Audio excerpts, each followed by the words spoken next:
All right. And now we're on to one of the episodes of TNG where I kind of feel like Captain Picard and his crew, along with the Federation scientists who were the victims du jour of the episode, got handed the idiot ball so that they could make a episode about discovering a new thing. Because, as the intro for Star Trek The Next Generation says, to seek out new life and new civilizations. Well, they found a new form of life that the Federation hadn't seen before, which they later dubbed a microbrain. Microbrains are very small, inorganic life forms that live in the soil of this planet. It's interesting because it's a sentient life form that um, is actually about the size of grains of sand normally. And that is something very unusual even for Star Trek. The other thing with the microbrains is that they communicate using electromagnetic energy, and they can communicate with technology in a way that causes the technology to operate in a way that humans don't want it to. That's the simplest way of explaining it.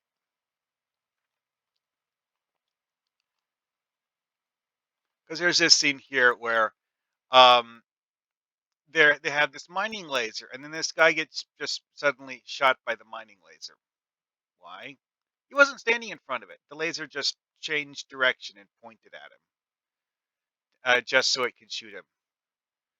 And that is what made the episode have a threat to it. Is that the microbrains were actually hostile. The crew of the Enterprise had to figure out how to handle the problem because they didn't want to just kill them. They weren't even sure that they could on a planetary scale because, again, it's a new life form. They don't understand. So they want to learn as much as they can about it without, having an all out war with a species they've never even seen before. Well, they tried putting one of them in a containment pod on the Enterprise. Yeah, it quickly figures out how to affect the ship systems, and they come to, well, they don't regret bringing one on the ship, but they regret not taking better precautions because they didn't actually understand what the thing could do.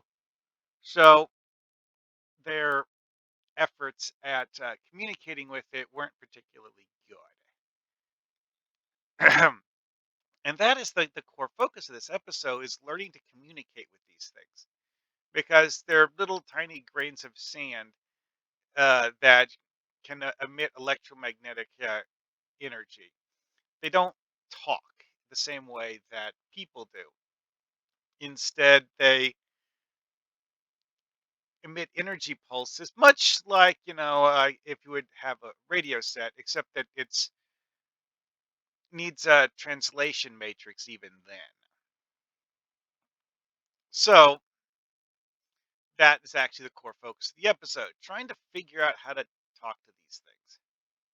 That is actually something that can make a fun TTRPG session because the initial intro for this is that it's a Federation mining colony on a planet that has useful minerals, but it's not a hospitable world by humanoid standards. I think that just says like a class D or a class H planet.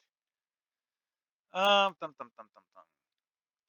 Yeah, okay. Enterprise D is cataloging planets in the Pleiades cluster. Okay, that's a real stellar object, and it's actually not particularly close to Earth. The fact that the Federation is in the Pleiades cluster is noteworthy.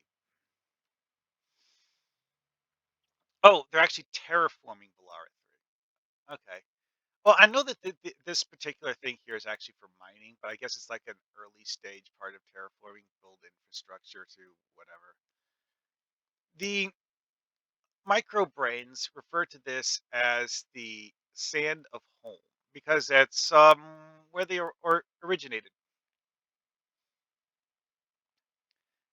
See, because like the terraforming efforts were changing the environment on Valara 3 in a way that the microbrains didn't like. And that was the entire reason for the war, is that the microbrains wanted to force the human colonists to stop terraforming the planet. The other thing here is that the microbrains actually live in a specific soil layer. And so they don't actually live everywhere on the planet, but covering a very large amount of it. Because as you see from the big picture, this planet doesn't have oceans. It has a moist layer in the soil that the microbrains live in, and you know that's another question with this is that the microbrains do obviously have the ability to reproduce by absorbing more material from their environment, but one thing that's not clear is how exactly their civilization works because of the fact that this is a largely immobile life form. They're small and they don't move. Why exactly this is, well, see, because of the way they communicate, the microbrains can actually talk to each other over relatively large ranges. They don't need to move in order to um, experience things. Which, okay, I suppose this is kind of like the equivalent of Twitter chat, though, because you have a whole bunch of them in an area, and all of them can hear all of them. Again, while this is sentient race, it is not a race that has any notable technology, because when the colonists came here, they didn't even notice any life. They noticed some faint energy readings from the soil, and that was it. And rather faint energy readings too, because under normal circumstances, the amount of power that the microbrains put into their electromagnetic waves is actually very small. What they do to manipulate computer systems is the equivalent of yelling at the top of your lungs, when under normal circumstances you would just whisper. Which, yeah. Also, the end result of the episode was the Federation abandoned their attempts at colonizing Valara 3 because they're like, oh no, this is a planet that's occupied, and we are infringing on the territory of what should be a sovereign power or something. I do have to wonder how drastically this affected the microbrain culture because of the fact that they have seen a race that uses technology. They themselves do not. And the exact logic behind why they don't use technology is very interesting because, as I mentioned before, they're tiny pieces of rock. They don't actually have the ability to move. While they're sentient, they just send signals to each other to talk to each other. They don't physically have a society in this the sense that humanoids would think of, which makes them very, very unusual for sentient life form because of the fact that they literally exist as grains of sand scattered across the surface of the planet. And that is, when you want something that's not humanoid, that's about as far as you can go without making it an energy based life form. Yeah, very, very strange civilization. And this was seemingly designed by the writers as a way of going like, "Oh, hey, here's a thing you haven't seen before. Maybe this is what alien life looks like," which actually works quite well. Now, remember how I said idiot ball? This isn't the first time the Federation has seen non-humanoid sentient races. Remember the Hortas from TOS? This episode pulls a lot of story beats from the Horta episode in TOS. Like, oh, the Federation is doing, Federation things and using this planet in a perfectly normal, non malicious way. And oh, wait, our people who were working on the planet are now dead. In the case of the Horta episode, the Horta, again, non humanoid race, not even an organic race. The Horta is actually a silicon based life form, much like the microbrains. It's just that the Horta actually has the ability to move and a limited ability to communicate. So, I mean, like the Horta would actually do things like going to a rock uh, a floor tile and etching things into it with a very carefully controlled spray of acid and using that to write messages to people. It could do that. Is that a very slow, inefficient method of communication? Yes, it is. However, it is a method of communication. How did it learn how to write in language that Captain Kirk would understand? I'm going to blame that on Spock. There is actually one point where Spock does mind meld with the thing. It's entirely possible that it learned how to write from Spock. Anyway, though, Hortus actually did have a physical civilization. They had tunnels and caverns where they kept the nodules that their young would hatch from. Side note about the Horta civilization that doesn't make any sense to me is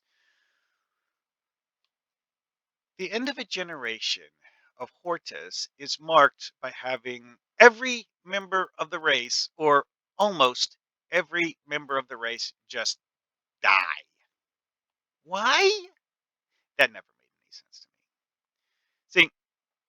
See, it honestly would have made more sense to me if it wasn't just a natural part of their life cycle. In the finished episode, as they explained it, though, I think they explained it as a natural part of their life cycle, which I personally found to be very strange.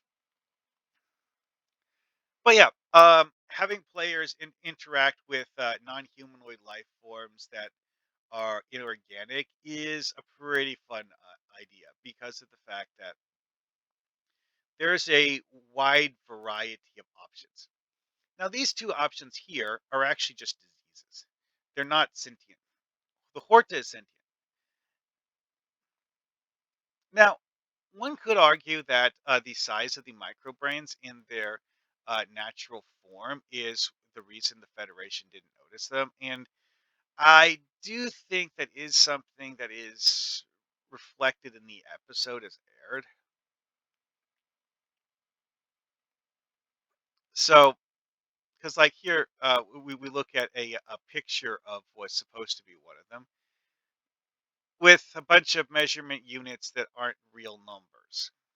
But the way this picture is shown, it's obvious that this is supposed to be something that's like the size of a grain of sand. Oh, and hey, it started to make a bigger version of itself by having multiples that are stuck together now. And oh, wait, it's mutating into something that's not a grain of sand. Uh-oh. And then it turns into this thing, which is actually about the size of a baseball. It's actually not that large at all. The reason why it turned into this form, though, is that the amount of volume it could put into its energy transmissions is much greater in this form. So by turning into this big lump of crystal, it was able to actually seriously affect the operation of the Enterprise. And in time, maybe possibly it could have actually completely taken over the ship. But the episode stopped before it got to that part. What exactly the microbrains would have done if uh, they had actually tried to fight a war with the United Federation of Planets as a whole, I have no idea. Because, as mentioned before, unlike the Hortus, the microbrains are functionally immobile on their own. They need technology to relocate them because they're literally just rocks that have the ability to think. And they're actually very small rocks. Very, very strange. Anyway, though, yeah, put these in as an alien of the week to make the party think about what they're doing, and that's something that's just like good for variety. It's like non. That's actually like the biggest thing with non-humanoid life forms is that not everything is an actor in a costume. It actually makes it more div- I guess diverse is one way of putting it, but it just feels like a humans in space if everything is just a person in a costume. Having aliens who have truly alien motives and alien goals, like the microbrains, where they really just wanted to have people leave them alone and not mess up their planet. Because the microbrains didn't have the ability to repair the damage done to their planet. They didn't physically have the concept of machinery and terraforming. Because again, um, it's a very strange race because of the fact that they don't change the world around them as a general rule. And that is something that makes them alien in a way that you very rarely see in Star Trek. And with that thought, I will leave it here.